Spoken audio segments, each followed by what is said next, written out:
अस्सलाम वालेकुम मुअज़्ज़िज़ ख़वातीन हज़रात, प्रोग्राम हस्बे हाल के साथ मैं हूं आपका मेज़बान अली मुमताज़। नाज़रीन, मार्केट की सूरत हाल जानने के लिए चलते हैं हमारे चहीते रिपोर्टर अजीज़ी की तरफ, जो मार्केट में मौजूद हैं और वहां पर क्या खबरें हैं, क्या चल रहा है, ये मालूम करते हैं अजीज़ी से। जी अजीज़ी। अस्सलाम वालेकुम नाज़रीन, आपका अपना ये रिपोर्टर हस्बे हाल से आपसे मुखातब है। इस वक्त मैं पड़ा हुआ हूँ सब्जी मंडी, फ्रूट मंडी।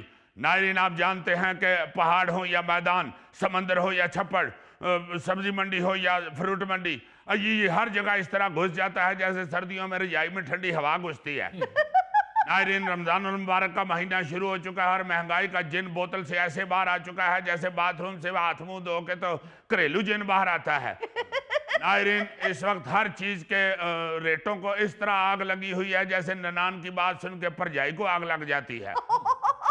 नाज़रीन, हुकूमत इस वक्त हर तरह के डंडे सोटे लेके महंगाई पे काबू पाने के लिए मैदान में मौजूद है, मगर दुकानदार पुराने पहलवानों की तरह हुकूमत के बचगाना दाव पर हंस रहे हैं और उनके पास उनके हर नोटिस और हर फोर्स का तोड़ मौजूद है। भाई साहब पीछे हट जाओ, इधर दुकानदारी का टाइम है। नाज़रीन, आप देख रहे हैं कि ये फ्रूट वाले की दुकान से किसी अमरूद में से कीड़ा निकल के बाहर आ गया है। मैं रिपोर्टिंग कर रहा हूं, आप दुकानदारी करते रहे, मैं आपको तंग नहीं करूंगा। आपने जितना तंग होना था वो पेटी लगा के हो चुके हैं और मेरा ख्याल है आपकी इनकम बहुत अच्छी है इसलिए आपने पेटी बांधी है, या वरना आप वजूद के मुताबिक इधर धागा भी लपेट सकते थे। ओ भाईजान इधर से हट जाओ, मालिक नाराज हो रहे हैं। अच्छा, ये मालिक हैं दुकान के? जी जी। साल के जनाब, वालेकुम सलाम जी। ये तुसी गार्ड दे हिस्से दा भी आप ही तगड़े हो गए हो। आप अपने गार्ड को समझाएं जनाब, मैं इधर रिपोर्टिंग के लिए आया हुआ हूँ। जी मैं माफी चाहता हूँ, ये रुस्तम की ड्यूटी है। ये रुस्तम है जी? जी जी। नाज़रीन, आप देख रहे हैं इस वक्त मैं रुस्तम और शराब की दुकान पे पहुंच चुका हूं और महंगाई इस कदर बढ़ गई है कि रुस्तम का सत्य ही नाश हो गया है। बहरहाल नाज़रीन, इस वक्त मैं मौजूद हूं आपके लिए और आपके जहन में जितने भी सवालात हैं इंशाल्लाह मैं ये दुकानदारों से पूछने की कोशिश करूंगा। जी हुकूमत का तो हो गया दिमाग खराब, उनको ना मंडियों के रेट का पता है ना पेट्रोल के खर्चे का अंदाजा है। रोजाना हमारे मथे ये रेट लिस्ट मर देते हैं। और चलो, आपको क्या फर्क पड़ता है जनाब, आपका तो मथा भी कनाल 1.5 कनाल का है। आपके मथे की वजह से मेरा ख्याल है मुहावरा बदलना पड़ेगा, एडा बड़ा मथा तो जिन पाड़ो लथा। नाज़रीन, फ्रूट तो चलो अमीर लोगों के इंजॉय करने वाली चीज है, मगर जो सब्जी है वो तो हर गरीब आदमी ने भी खानी है। आइए एक सब्जी वाले से बात करते हैं। जी बैंगन भाई। अबे ओ थाली के बैंगन, असल जुल्म तो हम छोटे दुकानदारों पे हो रहा है, जिन्हें ना मंडी वाले पास खड़े होने देते हैं ना पीरा फोर्स वाले चैन लेने देते हैं। जो हमारे नुकसान होते हैं हम खुद ही पूरे करते हैं। कल मंडी से निकलते वक्त मेरा चिंची उलट गया और आधा फ्रूट वहीं फिस गया। अब ये इतने वजन के साथ चिंची में बैठेगा तो उलटना चिंची का हक बनता है। मैं तो सोच रहा हूँ कि एक गोदाम किराए पे ले लूं, क्योंकि मंडी से ज्यादा माल खरीदने में ही फायदा है, वरना तो कुछ बचत ही नहीं होती। और दरबारी लंगर खाने के गोदाम, ये आप जैसे बड़े दुकानदारी सोच सकते हैं। अहीं तो थोड़ा जा भी माल ज्यादा ले आइए तो सानू सामना मुश्किल हो जाता। नहीं, मगर मैं ये पूछना चाह रहा हूं कि ये सारा साल आप अपना सौदा बेचते हैं, आप फ्रूट बेचते हैं, वो सब्जी बेचते हैं, सारा साल तो बड़े आराम से चल रहा होता है, रेट्स बड़े ठीक चल रहे होते हैं। ये रमजान आता है तो फिर क्यों कीमतें डबल हो जाती हैं? जरा इस पर रोशनी डालिए अगर आपके पास बैटरी है तो। और भाईजान, हम नहीं करते कीमतें डबल। ये सवाल करना है तो मंडी के जाके आड़तियों से करो, हम तो मजदूर आदमी हैं, दिहाड़ी लगानी होती है, अगर हुकूमत लगाने दे। और भाई साहब, जो भी हुकूमत आती है आपको आसानियां देती है, आपके लिए बाजार लगाती है, वहां पे आपको जगह देती है, और क्यों ना हुकूमत तानू ग्लूकोज दी ड्रिपां लावे। और तो माशाल्लाह जिड्डी तुसी तगड़े हो, तानू तो ड्रिप नहीं लगनी, तानू ग्लूकोज दी नहर लगनी है। लो जी, पक्की गल जे, रिपोर्टर नहीं जे, एक कमिश्नर साहब ने चैकिंग ਲਈ ਬੰਦਾ ਭੇਜਿਆ जी। चलो हुण इनू भी 100-200 लाना पेगा। मेरे नाल इहो जी गल कीती ना तो मैं तेनू 100-200 कोड़े ला देने ने। ओ भाई, ये हमारा रिपोर्टर है, हक सच रिपोर्ट करने वाला जेन्युइन रिपोर्टर। सुन रहे हो? और भाई अब ये 100-200 से बात नहीं बनेगी, क्योंकि दौर बदल चुका है। अगर फर्ज करो 2 लोग आते हैं चेकिंग के लिए तो उनके साथ 10-12 कैमरामैन होते हैं, जिनका मकसद होता है तस्वीरें खींचना और फिर सोशल मीडिया पे अपलोड करना। और रुस्तम अब मक्खियां उड़ा, मैं तेन फोटो सेशन नहीं खिला रहा। नाज़रीन, आप देख रहे हैं कि गरीब आदमी बेचारा बच्चों की रोटी के लिए कितने जानलेवा काम कर रहा है। ये बंदा जो इसने मक्खियां हटाने के लिए रखा हुआ है, अगर बीच में कोई भी आम पे बैठने वाली मोटी मक्खी आ गई तो ये शख्स उसके हाथों जख्मी भी हो सकता है। ऐसे मैं आपको एक मशवरा दूंगा कि आप मक्खियों को मार के ना हटाया करें, हमें लड़ाई ना शुरू हो जाए। आप मक्खी के साथ मजाकरात किया करें।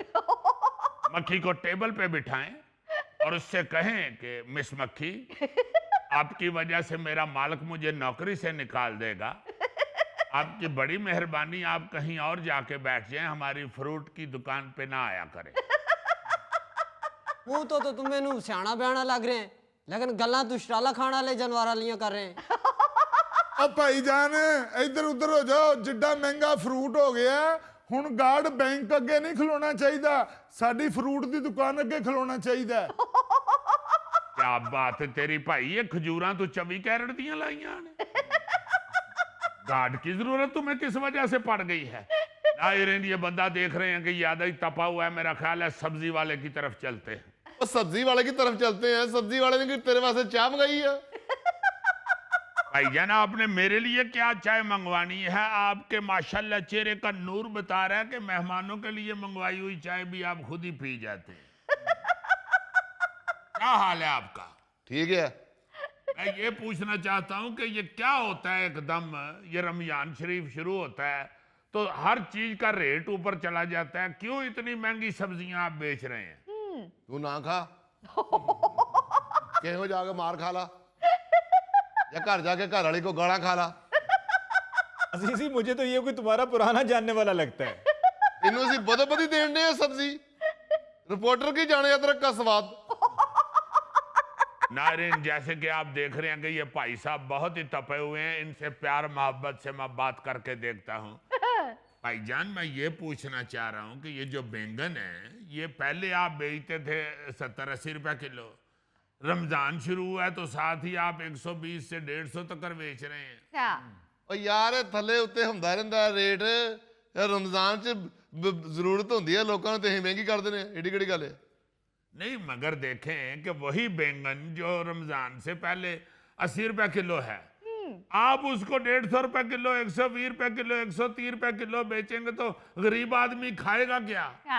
और यार गरीब आदमी तेनू पई, तू अपनी सोच, तू कितों खाएगा? ओहो, आप बात मेरी समझ नहीं रहे। ये जो बैंगन ओ है, बैंगन बैंगन बैंगन बैंगन, ਉਹ ਤੈਨੂੰ ਸਿਰਫ ਬੈਂਗਣ ਹੀ ਪਏ ਨਜ਼ਰ ਆਉਂਦੇ ਨੇ? ਬੈਂਗਣ ਕਿੰਨੇ ਮਹਿੰਗੇ ਹੋ ਗਏ, ਬੈਂਗਣ ਕਿੰਨੇ ਦੇ ਨੇ? ਆ ਲਾਲ ਟਮਾਟਰ ਪਏ ਨੇ ਤੇ ਨਜ਼ਰ ਨਹੀਂ ਆਉਂਦੇ? ਆ ਸ਼ਿਮਲਾ ਮਿਰਚਾਂ ਪਈਆਂ, ਇਹਨਾਂ ਨੇ ਕੀ ਸਿਰ ਤੇ ਡਬਟਾ ਲਿਆ?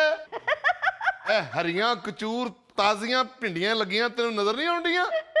ਆ ਥੱਲੇ ਆਲੂ ਲੱਗੇ ਨੇ, ਚਲੋ ਆਲੂ ਤੇ ਅੱਜ ਕੱਲ ਥੱਲੇ ਲੱਗੇ ਹੀ ਨੇ, ਪਰ ਤੂੰ ਤੇ ਕੋਈ ਖਿਆਲ ਕਰਨਾ। ਹਲਵੇ ਕੱਦੂ ਜਿੱਡਾ ਮੂੰਹ ਲੈ ਕੇ ਤੇ ਬੈਂਗਣਾਂ ਦੇ ਦਿਵਾਲੇ ਹੋ ਗਏ। ये सेब बेहतर लग रहे हैं। भाई साहब, ये सेब कैसे लगाए आपने? ए जी होरां लई 550 है, तुसी 480 रुपए दे देना। 480? इतने महंगे? पिछले हफ्ते तो मैं लेके गई हूँ 350 के। जी लेके गए होगे, उदों रमजान नहीं सी शुरू होया। और भाई, हमने 350 रुपए किलो लेने हैं। अगर 350 रुपए किलो लगाने हैं तो 2 किलो दे दो। और भाई साहब, मैं तुहाडी बेगम नहीं जेड़ा तुसी मेरे उत्ते रोब पा रहे हो। इन्ने दे तो मैनू घर नहीं वारे खांदे। चलो तुसी 470 दे देना। 10 रुपए रियायत? तो हम कोई फकीर है? और भाई साहब लड़ते क्यों पे हो? जिथों तुहानू 350 दे लभदे ने उत्थों जाके ले लो। अस्सलाम वालेकुम। वालेकुम सलाम जी। ਕੀ ਹਾਲ ਹੈ ਬਾਈ? ਰਾਜ਼ੀ ਹੈ? जी जी ठीक है। ਇੰਜ ਇੰਜ ਕਰੋ, 5 ਕਿਲੋ ਸੇਬ, हाँ जी 3 ਦਰਜਨ ਕਿੰਨੋ, हाँ जी ਕੋਈ 3 ਕੁ ਦਰਜਨ ਕੇਲੇ बिल्कुल ਤੇ ਅਨਾਰ ਠੀਕ ਨੇ? जी बिल्कुल ठीक ने जी। ਮਿੱਠੇ ਹੈ ਨਾ? जी जी शहद नालों मिठा जी। ਅੱਛਾ, ਖਰਾਬ ਦਾਣਾ ਨਾ ਹੋਵੇ ਕੋਈ। ਅੱਛੇ ਅੱਛੇ 5 ਕਿਲੋ ਇਹ ਵੀ ਕਰ ਦਿਓ। जी हो गए जी हो गए। ਇਹ ਮੁੰਡੇ ਨੂੰ ਕਹਿ ਕੇ ਨਾ ਗੱਡੀ 'ਚ ਰਖਾ ਦਿਓ। रखवा देने। नारियल भी ताज़ा आया जे, ओदा पानी तुसी बड़े शौक नाल पींदे हो। ਉਹ 2-4 दाने वो भी रखा दियो, 4 रखा दियो। जी रखवा देने जी रखवा गाड़ी में रखवा दो है जी रखवा दो। भाईजान एक मिनट, क्या हाल है? आप ठीक ठाक हैं? जी, अल्लाह का शुक्र। माशाल्लाह, आप फ्रूट खरीदने के लिए आए हैं, आपने रेट भी नहीं पूछा। पहले आप पूछ तो नहीं। वो सेब जो है ना जी, वो 470 रुपए किलो दे रहा है। और भाई जी रेट खराब ना करो, 570 ने। ओ यार 570 ही लगा लेना, लेकिन फ्रूट अच्छा देना बस। मगर भाई जी वो बात ये है कि वो अली मुमताज साहब, आप देख रहे हैं कि इतने इतने अमीर लोग भी मार्केट में फिर रहे हैं जो अय्यी को मुंह ही नहीं लगाते।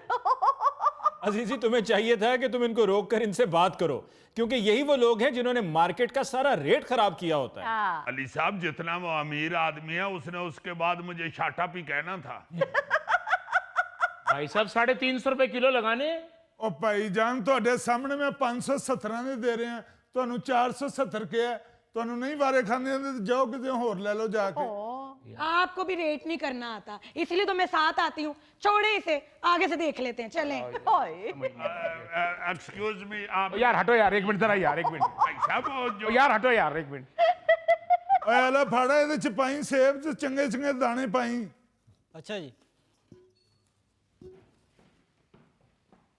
भाई ये सेब कैसे लगाए आपने? ये जी 470 रुपये।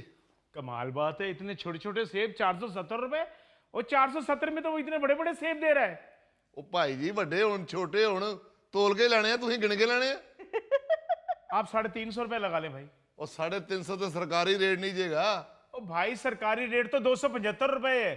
ਉਹ ਭਾਈ ਉਹ ਗਲੇ ਸੜੇ ਸੇਬ ਹੁੰਦੇ ਨੇ, ਮੇਰੇ ਕੋ ਵੀ ਪਏ ਨੇ, ਇਹ ਲੈ ਜਾਓ ਤੁਸੀਂ 250 ਲੈ ਜਾਓ, 250 ਲੈ ਜਾਓ। गले सड़े ले जाए, हम फकीर हैं।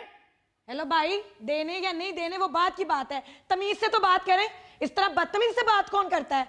ਭੈਣ ਜੀ ਤੁਸੀਂ ਵੀ ਜ਼ਰਾ ਹੌਲੀ ਗੱਲ ਕਰੋ, ਤੁਸੀਂ ਔਰਤ ਜਾਤ ਹੈਗੇ ਹੋ, ਤੁਹਾਡੇ ਨਾਲ ਤੇ ਮੈਂ ਬਦਤਮੀਜ਼ੀ ਨਹੀਂ ਕਰ ਸਕਦਾ। ਆ ਤੁਹਾਡੇ ਮੂਹਰੇ ਜੇ ਨੂੰ ਫੜ ਲੈਣਾ ਮੈਂ। अरे, तमीज से बात करो, मेरे साथ बेगम है, फैमिली ना होती तो मैं तुम्हें बताता।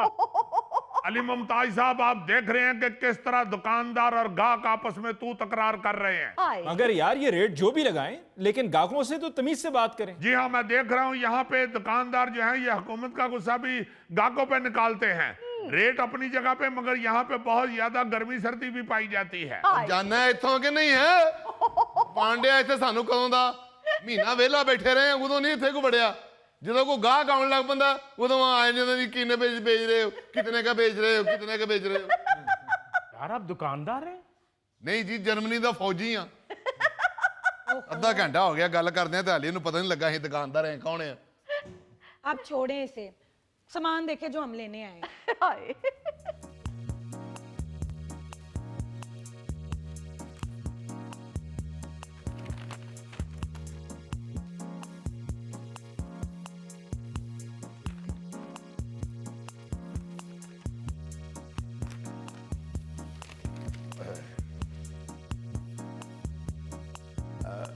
लो जी 120 रुपये और दर्जन केले दो।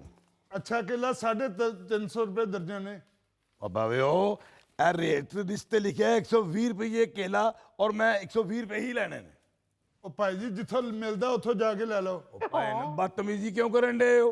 उत्ते लिखा है 120 रुपये दर्जन केला, तो दियो 120 रुपये केला। ਉਹ ਜਿੱਥੋਂ ਲੱਭਦਾ ਉੱਥੋਂ ਜਾ ਕੇ ਲੈ ਲਓ ਭਾਜੀ। ओ जिथों नहीं इथों ही लभना है, इथों ही लभना। तो तू देगा 120 रुपये दर्जन केला, तेरा प्यो भी देगा। ਉਹ ਮੇਰੇ ਪਿਓ ਨੂੰ ਮਰਿਆ 20 ਸਾਲ ਹੋ ਗਏ ਨੇ, ਉਹਨੇ ਕਿੱਥੋਂ ਦੇਣਾ ਤੁਹਾਨੂੰ? अब मरिया तो उनका उठ कर दे, तेरे को नहीं लेके जाना ना। मरे तू उत्ते लिखे है गवर्नमेंट ने लिखा, मैं कोलो लिख के ले आया। गवर्नमेंट ने लिखा वो केला हो रे। नाज़रीन, आप देख रहे हैं कि एक असूल पसंद आदमी अड़ गया है कि मैंने 120 रुपये दर्जन ही लेके जाने हैं केले। आइए जरा इनसे पूछते हैं। और पूछना की है, उत्ते 120 लिखा है, इन्हों कहा दे 120 रुपये, नहीं तो पा दे ठंडा पानी। ਠੰਡਾ ਪਾਣੀ ਯਾਰ ਕੀ ਕਰਦੇ ਹੋ ਪੈ ਭਾਈ, ਛੇਤੀ ਕਰੋ, मैं ਗੱਡੀ 'ਚ ਬਹਿ ਬਹਿ ਥੱਕ ਗਿਆ। ਇੰਨਾ ਲੇਟ ਯਾਰ। भाई साहब जरा एक मिनट, मैं आपसे ये पूछना चाहता हूँ कि आप अभी आए हैं, आपने ना कोई रेट पूछा है ना कोई पावताव किया है। जिस भाव उसने आपको सौदा कहा है आप लेकर टुर पड़े हैं। ओ यार रमजान है, अगर वो 150 रुपया ज्यादा ले लेते हैं तो इसमें क्या प्रॉब्लम है? ਉਹ ਪ੍ਰੋਬਲਮ ਕਿਉਂ ਨਹੀਂ ਹੈ? 150 ਤੁਹਾਨੂੰ ਨਹੀਂ ਨਾ ਪ੍ਰੋਬਲਮ, ਸਾਨੂੰ ਪੰਜਾਬ ਦੀ ਬੜੀ ਪ੍ਰੋਬਲਮ ਹੈ। ओ भाई साहब मेरे नाल क्यों लड़न डे हो? मैं अपने हिसाब नाल सौदा ले रहा, तुसी अपने हिसाब नाल लवो। नहीं वारा खांदा ते ना लवो। ਉਹ ਵਾਰਾ ਕਿਉਂ ਨਹੀਂ ਖਾਂਦਾ? ਤੁਹਾਡੇ ਵਰਗੇ ਰੇਟ ਖਰਾਬ ਕਰਦੇ ਨੇ। 50 100 ਨਾਲ ਫਰਕ ਨਹੀਂ ਪੈਂਦਾ। ਉਹ ਸਾਡਾ 50 ਦਾ ਨੋਟ ਦਿਖ ਜਾਏ, ਅਸੀਂ 50 ਬੰਦੇ ਲਾ ਕੇ ਨੋਟ ਲੱਭਦੇ ਆ। ओ यार मेरा सामान लेके आ, इन्हू किसी पागलखाने भेजो। नाज़रीन, जैसे कि आप देख रहे हैं कि जिसके पास पैसा आ जाए वो गरीब बंदे को पागल समझना शुरू हो जाए। आजकल जो शख्स भी कानून की बात करता है, असूल की बात करता है या हकूक की बात करता है, लोग उसे पागल समझना शुरू हो जाते हैं। भाई 350 रुपए लगा लो यार। ਉਧਰ ਵੇਖਣ ਡਿਆ ਨਾ, ਉਧਰ ਤੇ ਗਾਹਕ ਲੜਨ ਡਿਆ ਨਾ, ਤੇ ਇੱਥੇ ਦੁਕਾਨਦਾਰ ਲੜ ਪੈਣਾ। यार तमीज से तो बात करो। ਉਹ ਤਾਂ ਹੈ ਵੀ ਤੂੰ ਨਿੱਕਾ ਜਿਹਾ, मैं तेनू बच्चा समझ के बहुत कुटना। ए, तमीज से बात करो, मैं तुम्हें बता दूं। ओहो बस छोड़े ना, आज हम फ्रूट चाट के बगैर ही इफ्तारी कर लें। मजाक ही बना दिया फ्रूट तुमने। चाट, फ्रूट चाट, उतो राह चो 4 समोसे ले लेना ते घर जाके रोजा खोलना। वैसे ये आपने ज्यादती नहीं की। मैं किहड़ी जाती, मैं पिस्तौल कर लिया। देखें, वो अगर गाहक कहता है आपको जितने पैसे, आपको रेट अपना बताता है, उस पे आप गर्मी तो ना खा जाया करें। मैं कहाँ लड़ रहा हूँ भाई, वो गाहक है, वो चीज देखे ना, रेट तो मैंने दसना, दुकानदार हूं मैं। नहीं तो तुम रेट सही बताओ ना, गलत क्यों बताते हो? वो चल इथों निकलना है तू के नहीं है?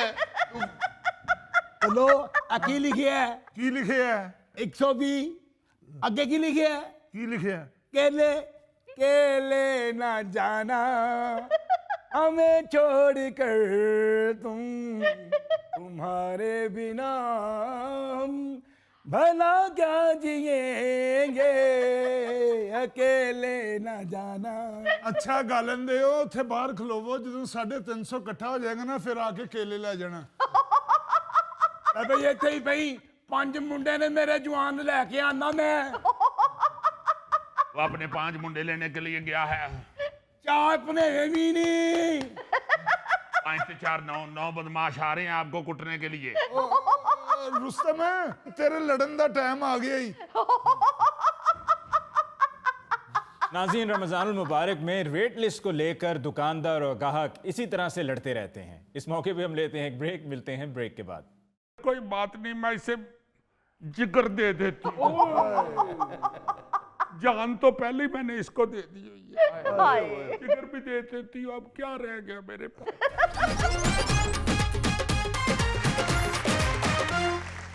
नाज़रीन, पेशी खिदमत है आज का खबरनामा। नाज़रीन, आपके महबूब और दिलरबा सहाफ़ी न्यूज़ जेम्स बॉन्ड 0092 को आपके लिए खबर लाने के लिए जापान का सफर तय करना पड़ा। अरे वाह।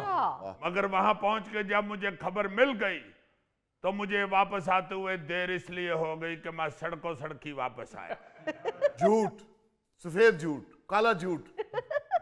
जापान से यहाँ तक कोई सड़क नहीं आती। मैं नहीं मानता, मैं नहीं मानता, मैं नहीं मानता। गौरी साहब, जब आप खबर सुनेंगे ना तो आप फिर कहेंगे मैं नहीं मानता।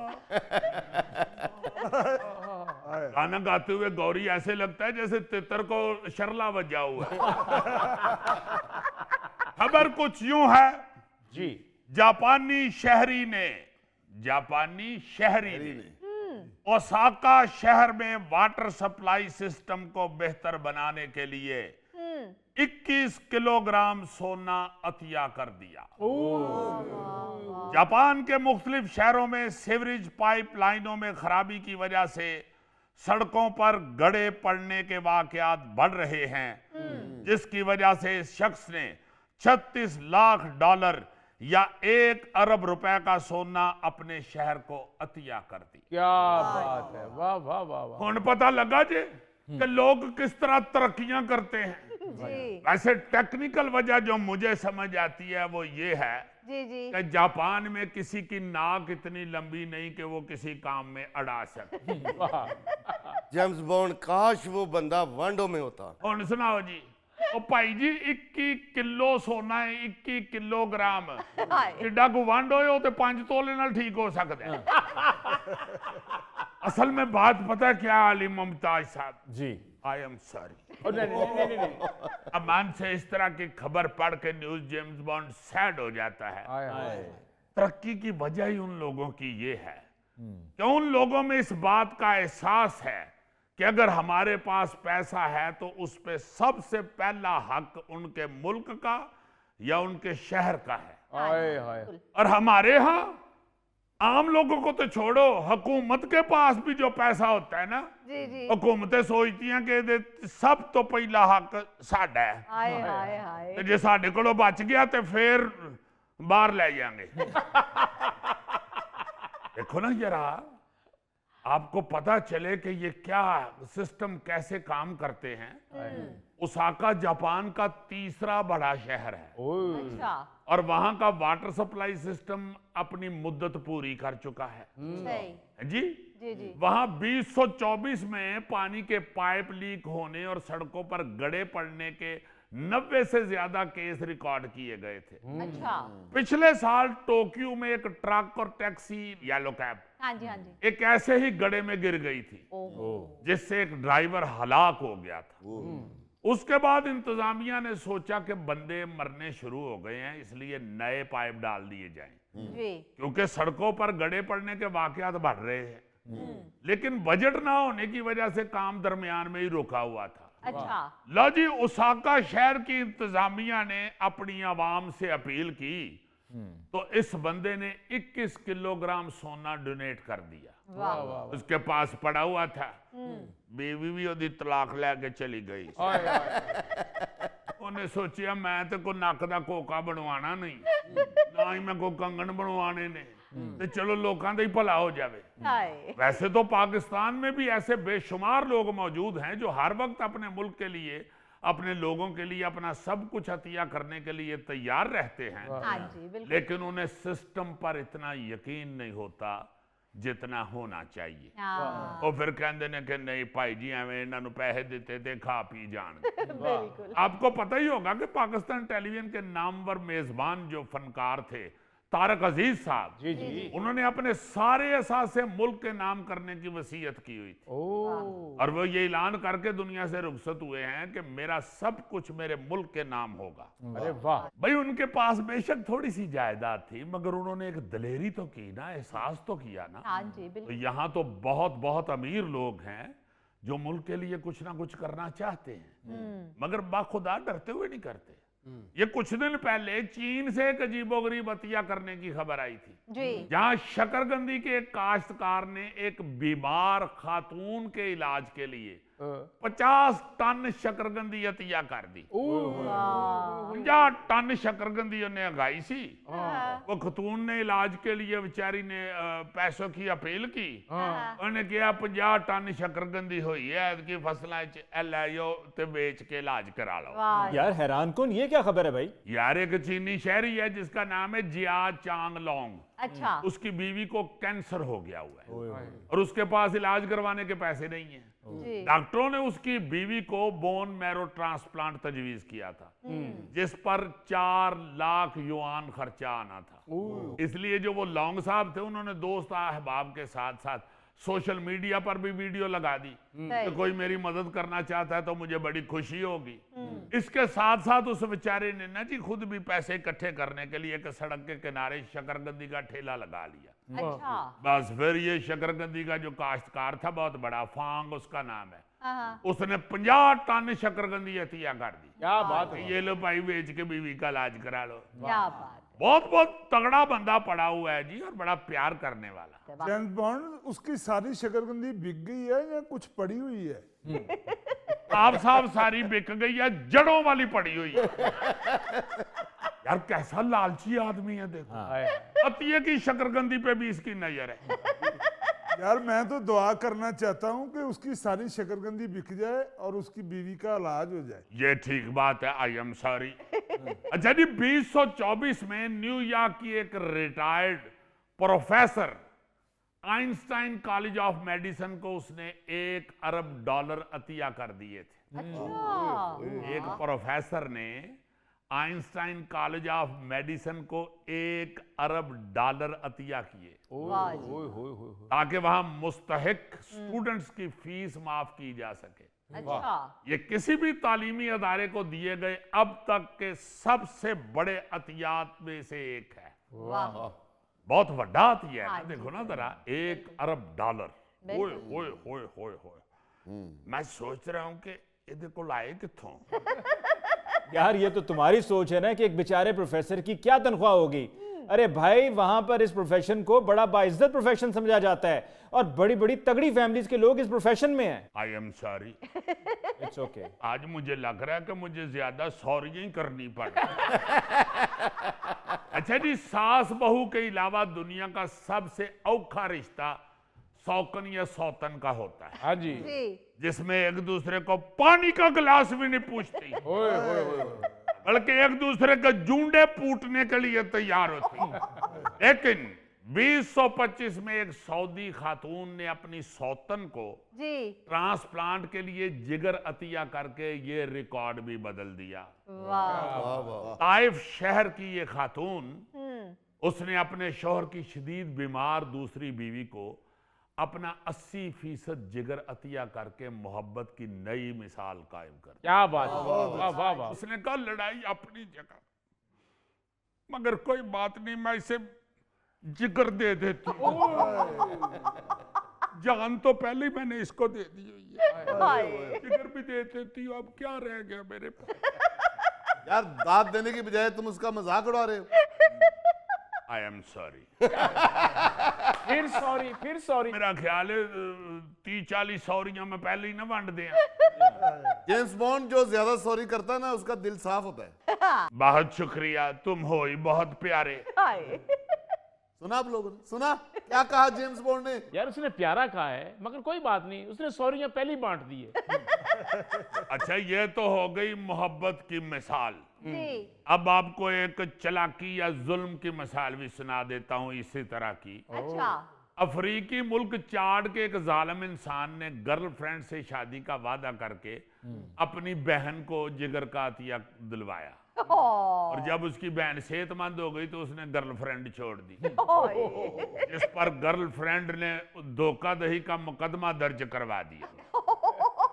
उसकी गर्लफ्रेंड ने पुलिस को बताया कि चाड के शहर केलू के रिहायशी माइकल ने मुझसे अपनी बहन को जिगर डोनेट करने के बदले शादी का वादा किया था। अच्छा। और मैंने जिगर अतिया कर दिया, लेकिन अब वो शादी से मुकर गया है। उस बंदे ने अदालत में बताया कि वो पहले से शादीशुदा है, और उसने गर्लफ्रेंड से झूठ बोला था कि मरीजा उसकी बहन है, अल्लाह थी उसकी बीवी। देखो ना जरा, कैसा कैसा जाहल इंसान बैठा हुआ है, जालिम लोग बैठे हुए हैं दुनिया के ऊपर। भाई तू अंजोदा तरला मेहनत कर ले, आपने ये जरूर वादा करना था कि तुम जिगर दे दो तो मैं बाद में उसके बदले तुम्हें। नहीं यार, अगर ये कहता तो फिर उन्हें देना ही नहीं सी। तो शादी का ही कहा है तो उसने जिगर दिया है। वैसे भी इन्हें मेरा जिगर बानी जाना है, मेरी बहन नू भी जिगर दे ही छड़ने। यार जेम्स बॉन्ड, उसके साथ इतना जुल्म हुआ है और तुम मजाक बना रहे हो। वाह वाह वाह। नहीं, पूरा सॉरी कहूंगा तो वो बेचारा थक ना मुजफ्फर। यार पूरा सॉरी करो। ओके, पूरा सॉरी कर देते हैं। अगर पूरा सॉरी करने से मुजफ्फर पीछे गिर गया तो फिर आपकी जिम्मेदारी। मुजफ्फर सॉरी। गुड, बैठा हुआ है। नाज़रीन, इसके साथ ही हम लेते हैं एक ब्रेक, मिलते हैं ब्रेक के बाद। मरे थे जिनके लिए वो रहे वुजू करते। आप देखें कि इन्हीं के लिए एहतजाज कर कर के गला बैठा है, और यही बैठे हुए गले का ताना देते हैं। इन्हू किस तरह खिलारा, गले दे कोल चुटकियां बजावा।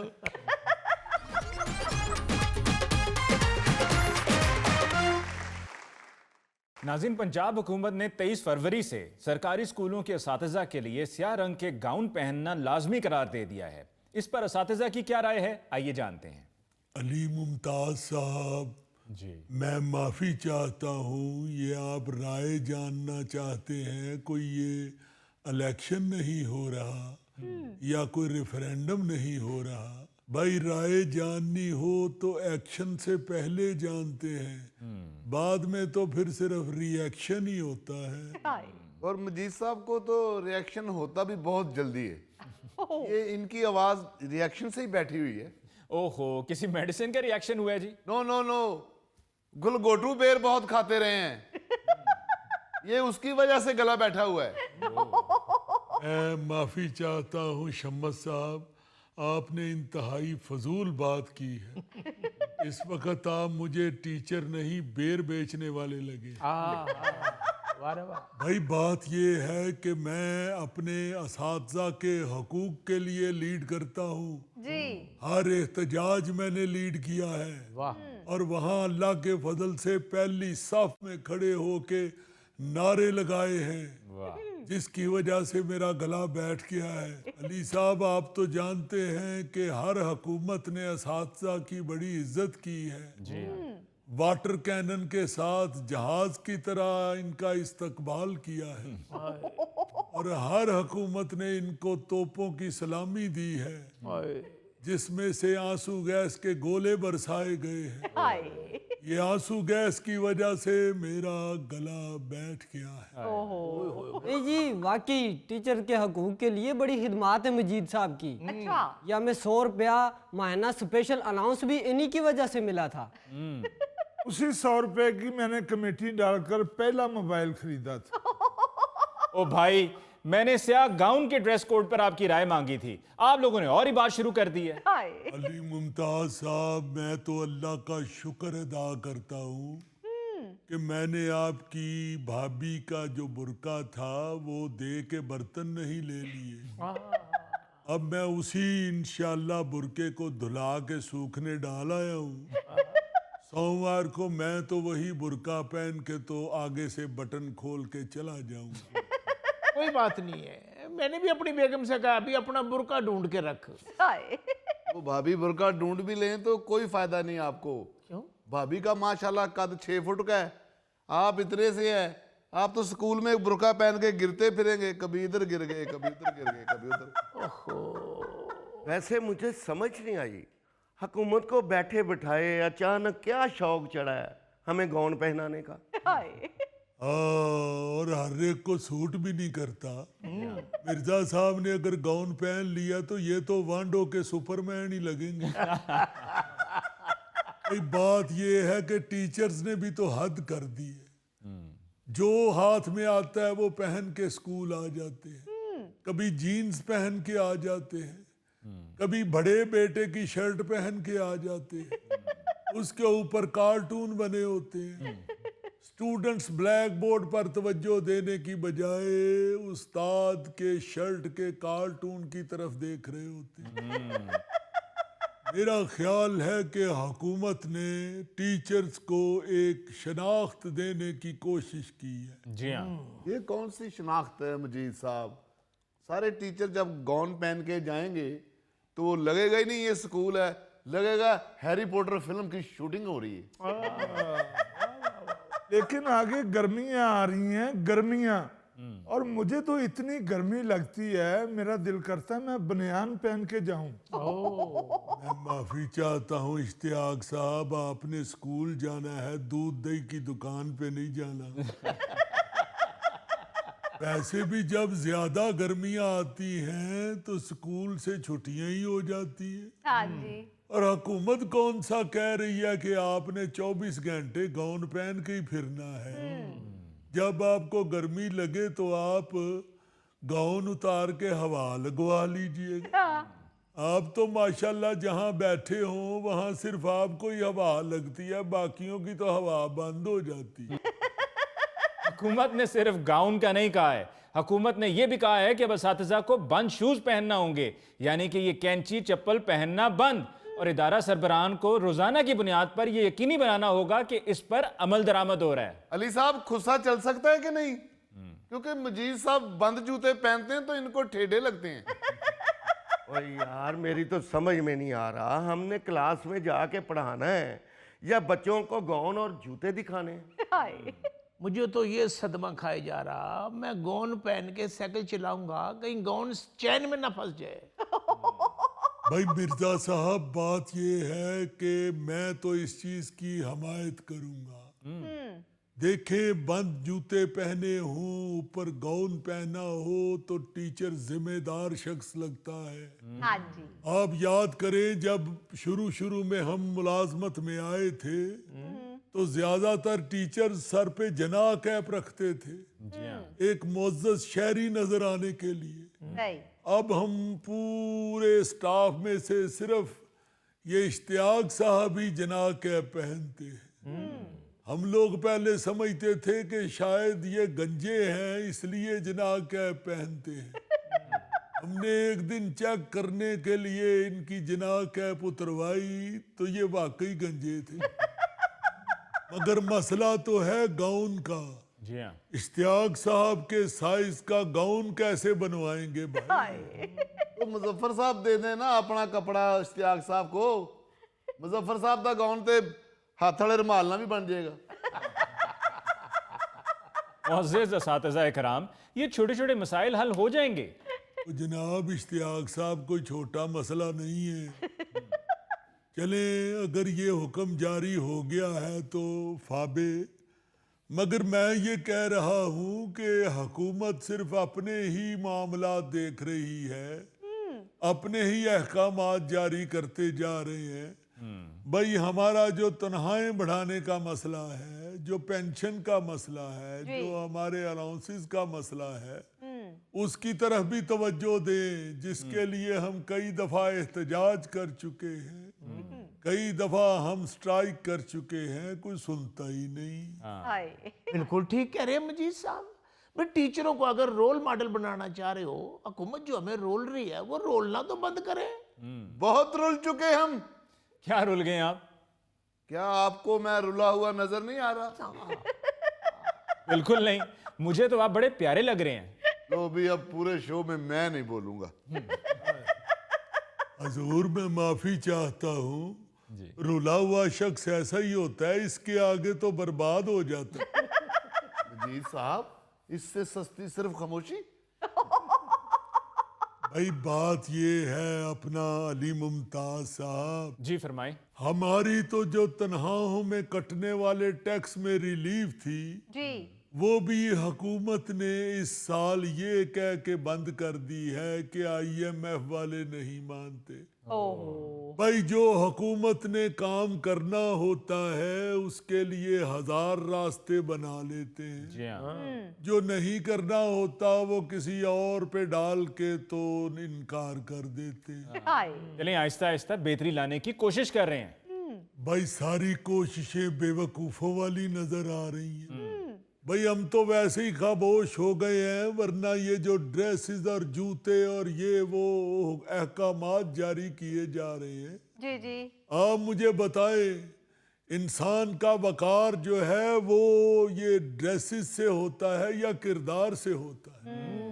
ये तो ऐसे ही है कि आप बीमार आदमी को दवाई देने की बजाय उसका हेयर स्टाइल बदल दें। वाह वाह वाह, क्या अच्छी मिसाल दी है हेयर स्टाइल की। भाई तुम्हारा हेयर स्टाइल से क्या लेना देना? बिल्कुल सही कह रहे हैं मजीद साहब। हम इhtजाज कर रहे थे प्रमोशन के लिए और उन्होंने हमें बुरके पहना के बैठा दिया।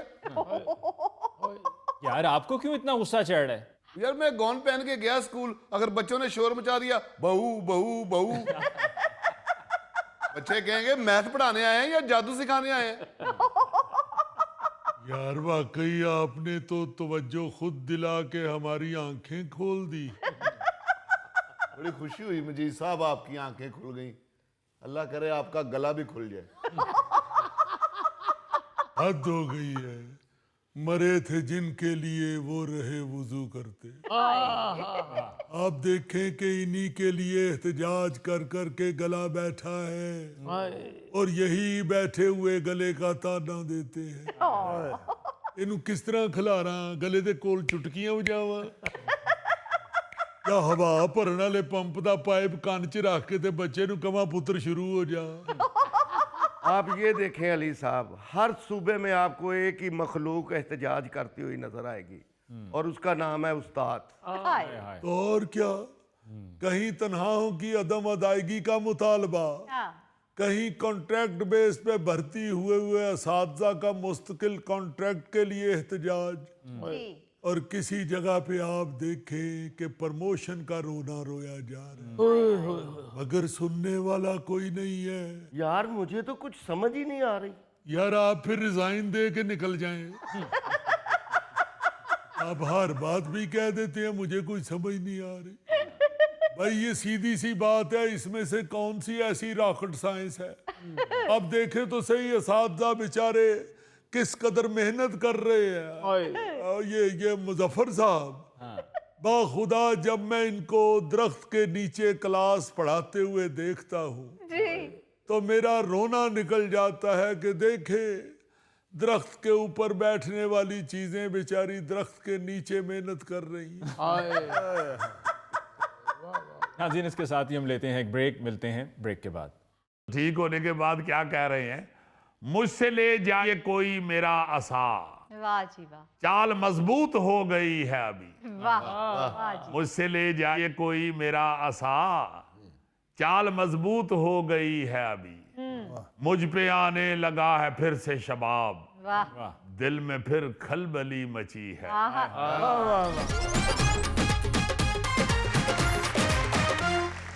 अच्छा जी दोस्तों, आपको पता तो चल ही चुका होगा कि हमारे मुल्क के बड़े ही प्यारे शायर सलमान गिलानी साहब अल्लाह को प्यारे हो गए। इन्ना लिल्लाहि व इन्ना इलैहि राजिऊन हर शख्स ने जाना है, मगर सलमान गिलानी साहब का मुझे सुन के तो बहुत अफसोस हुआ, चूँकि बड़े ही प्यारे आदमी थे, बड़े मिलनसार आदमी थे, और बड़े प्यारे नात खां भी थे, बड़ी बड़ी प्यारी नातें भी लिखी हुई हैं।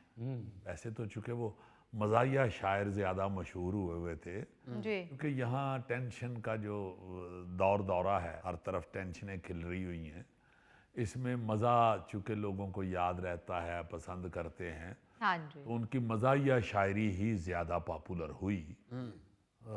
वरना मुझे ये पता है कि उन्होंने नातें बड़ी प्यारी लिखी हुई हैं और उन्हें संजीदा शायरी भी बड़ी खूबसूरत आमद होती थी। जी जी, तो बीमार थे कुछ अरसे से, हमने जिक्र भी किया था अपने शो में एक दफ़ा कि वो बीमार थे। मौलाना फजलुर रहमान साहब के चूँकि वो बड़े नज़दीक थे, तो मौलाना उनकी इयादत के लिए भी इधर आए थे, मगर वो बीमारी काट के बेचारे कल अल्लाह को प्यारे हो गए। अल्लाह ताला उन्हें जन्नतुल फिरदौस में जगह अता फरमाए। देखें, मैं ये जिक्र ज़रूर करूँगा कि इंसान की जो बांटी हुई मोहब्बतें होती हैं ना जी, इंसान ने जो दूसरों से प्यार किया होता है, उसके मरने के फौरन बाद सिर्फ वही यादें आनी शुरू हो जाती हैं, बिल्कुल, और कुछ नहीं याद रहता। अल्लाह ताला का कितना प्यारा सिस्टम है कि मुझे याद है कि वो जब भी मिले ना जी, इंतहाई मोहब्बत से मिले, उनके चेहरे पे बड़ी ही प्यारी स्माइल आ जाती थी और बड़े ही खूबसूरत अंदाज से उन्होंने मिलना और बड़ा प्यार करना। हाँ जी, मैं जब भी वो इस तरह प्यार कर रहे होते थे तो मैं सोचता था कि यार ये बड़े आदमी हैं, क्योंकि बड़ा आदमी ही किसी को प्यार करता है, दाद देता है, हौसला अफजाई करता है। हाँ जी, बिल्कुल, ये बड़े आदमी की पहली निशानी ही मैं समझता हूँ ये है। सही, बड़े प्यारे आदमी। गिलानी साहब 1951 में लाहौर में पैदा हुए और ज़िंदगी भर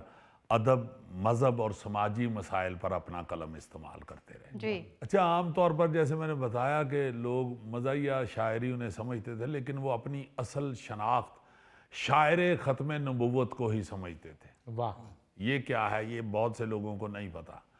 वो तहरीक ख़त्म नबूवत के मारूफ रहनुमा सैयद अमीन गिलानी साहब के साहबजादे थे, और उन्होंने अपने वालिद की तरह दीन इस्लाम, नाते रसूल के साथ साथ समाजी मौजूआत पर भी एक मुख्तलिफ अंदाज में शायरी की है।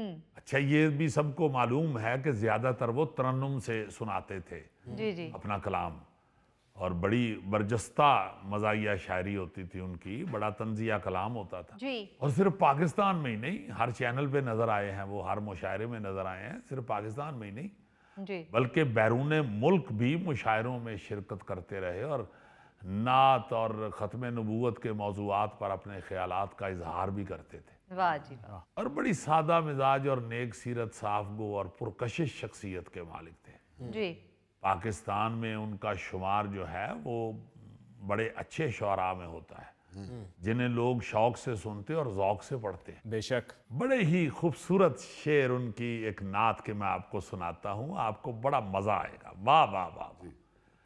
दिल बेसुकून हो जब तो नबी पर दरूद पढ़, वाह, दिल बेसुकून हो जब तो नबी पर दरूद पढ़, तस्कीन का है सबब तो नबी पर दरूद पढ़। वाह जी, लेते हैं भोसा नामे मोहब्बत का खुद ही देख, आपस में मिल के लब तू नबी पर दरूद पढ़। क्या ऐ दोस्त चाहता है तू सलमान की खुशी, ऐ दोस्त चाहता है तू सलमान की खुशी, खुश रखे तुझको रब तू नबी पर दरूद पढ़। सुभान अल्लाह, सुभान। बड़े प्यारे, बड़े नफीस आदमी थे और बड़ी ही हिम्मत के साथ उन्होंने बीमारी को काटा है। लगते ही नहीं थे ये बीमार हैं। कुछ अरसा तो उनका ऐसे पता ही नहीं चला कि वो बीमार हैं। अच्छा। ये कुछ अरसा पहले उनके वो हार्ट का ऑपरेशन हुआ, पेस मेकर लगा, जिसे आमतौर पे बैटरी कहा जाता है। जी जी जी। तो वो बैटरी लगी तो उस पे उन्होंने एक बड़ी मजाहिया नज़म लिखी। अच्छा। क्या बात है, ऐसे जिंदा दिल आदमी क्या कह रहे हैं, दिल में एक बैटरी लगी है अभी, हाय हाय हाय हाय, दिल में एक बैटरी लगी है अभी, उम्र लगता है कुछ बड़ी है अभी। हाय हाय।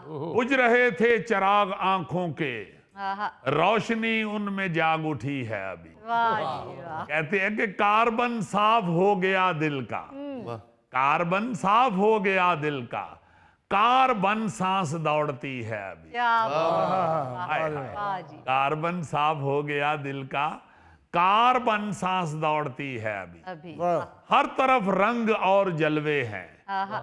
जैसे दुनिया नई बनी है अभी। और ये देखिए कि कुछ अयादत को आएंगी परियां, आहा। कुछ अयादत को आएंगी परियां, दिल ने अंगड़ाई फिर से ली है अभी। हाय हाय वाह। इश्क के चल पड़े नए पंखे, इश्क के चल पड़े नए पंखे, कोई ताजा हवा चली है अभी।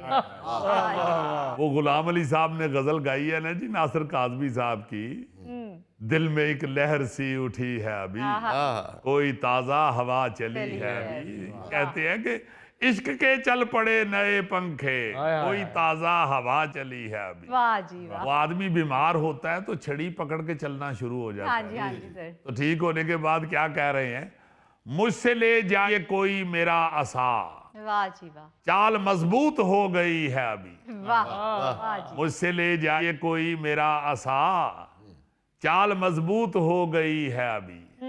मुझ पे आने लगा है फिर से शबाब, वाह। दिल में फिर खलबली मची है। आहा।